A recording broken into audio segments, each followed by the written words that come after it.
قضات اور اس کا 11واں باب جو 40 آیات پر مشتمل ہے۔ اور جلادی افتح بڑا زبردست سورما اور کسبی کا بیٹا تھا، اور جلاد سے افتح پیدا ہوا تھا، اور جلاد کی بیوی کے بھی اس سے بیٹے ہوئے۔ اور جب اس کی بیوی کے بیٹے بڑے ہوئے تو انہوں نے افتح کو یہ کہہ کر نکال دیا کہ ہمارے باپ کے گھر میں تجھے کوئی میراث نہیں ملے گی، کیونکہ تو غیر عورت کا بیٹا ہے۔ تب افتح اپنے بھائیوں کے پاس سے بھاگ کر توب کے ملک میں رہنے لگا، اور افتح کے پاس شودے جمع ہو گئے اور اس کے ساتھ پھرنے لگے۔ اور کچھ عرصے کے بعد بنی امون نے بنی اسرائیل سے جنگ چھیڑ دی، اور جب بنی امون بنی اسرائیل سے لڑنے لگے تو جلادی بزرگ چلے کہ افتح کو توب کے ملک سے لے آئیں۔ سو وہ افتح سے کہنے لگے کہ تو چل کر ہمارا سردار ہو تاکہ ہم بنی امون سے لڑیں۔ اور افتح نے جلادی بزرگوں سے کہا، کیا تم نے مجھ سے عداوت کر کے مجھے میرے باپ کے گھر سے نکال نہیں دیا؟ سو اب جو تم مصیبت میں پڑ گئے ہو تو میرے پاس کیوں آئے؟ جلادی بزرگوں نے افتح سے کہا کہ اب ہم نے پھر اس لیے تیری طرف رخ کیا ہے کہ تو ہمارے ساتھ چل کر بنی امون سے جنگ کرے، اور تو ہی جلاد کے سب باشندوں پر ہمارا حاکم ہوگا۔ اور افتح نے جلادی بزرگوں سے کہا، اگر تم مجھے بنی امون سے لڑنے کو میرے گھر لے چلو اور خداوند ان کو میرے حوالے کر دے تو کیا میں تمہارا حاکم ہوں گا؟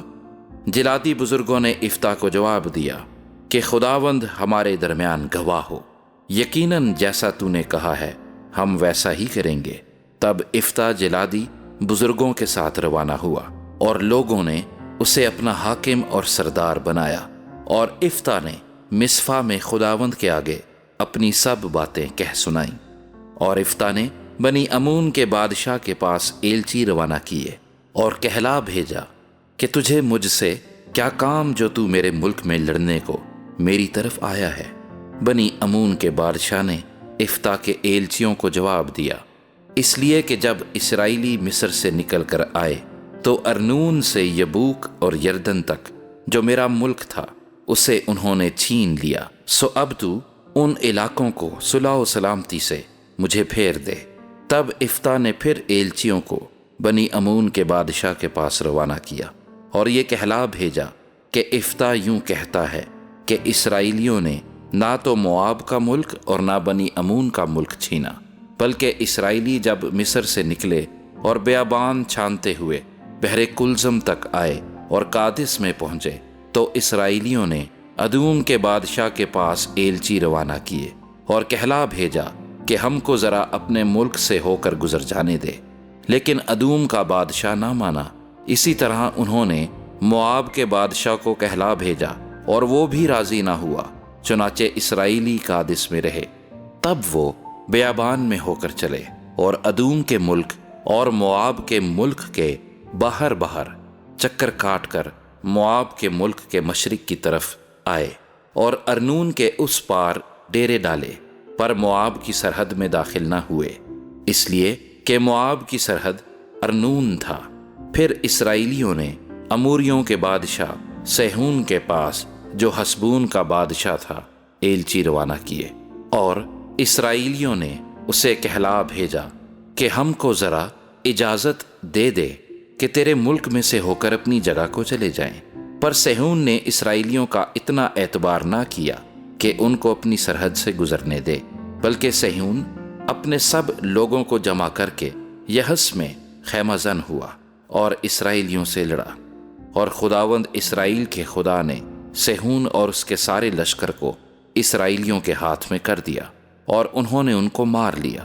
سو اسرائیلیوں نے اموریوں کے جو وہاں کے باشندے تھے سارے ملک پر قبضہ کر لیا، اور وہ ارنون سے یبوک تک اور بیابان سے یردن تک اموریوں کی سب سرحدوں پر قابض ہو گئے۔ پس خداوند اسرائیل کے خدا نے اموریوں کو ان کے ملک سے اپنی قوم اسرائیل کے سامنے سے خارج کیا۔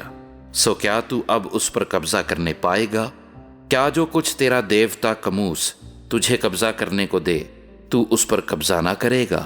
پس جس کو خداوند ہمارے خدا نے ہمارے سامنے سے خارج کر دیا ہے ہم بھی ان کے ملک پر قبضہ کریں گے۔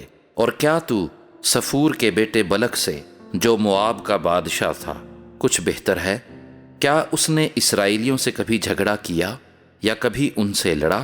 جب اسرائیلی حسبون اور اس کے قصبوں اور اروئیر اور اس کے قصبوں اور ان سب شہروں میں جو ارنون کے کنارے کنارے ہیں 300 برس سے بسے ہیں، تو اس عرصے میں تم نے ان کو کیوں نہ چھڑا لیا؟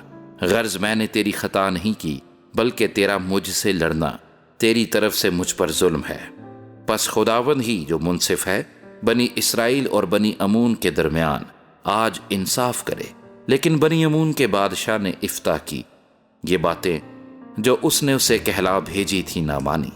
تب خداوند کی روح افتح پر نازل ہوئی، اور وہ جلاد اور منسی سے گزر کر جلاد کے مصفا میں آیا، اور جلاد کے مصفا سے بنی امون کی طرف چلا۔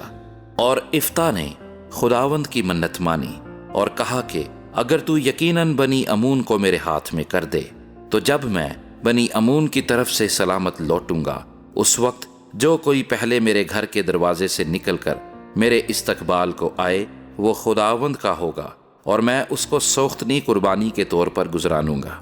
تب افتح بنی امون کی طرف ان سے لڑنے کو گیا، اور خداوند نے ان کو اس کے ہاتھ میں کر دیا، اور اس نے اروئیر سے منیت تک جو 20 شہر ہیں اور ابیل کرامیم تک بڑی خون ریزی کے ساتھ ان کو مارا۔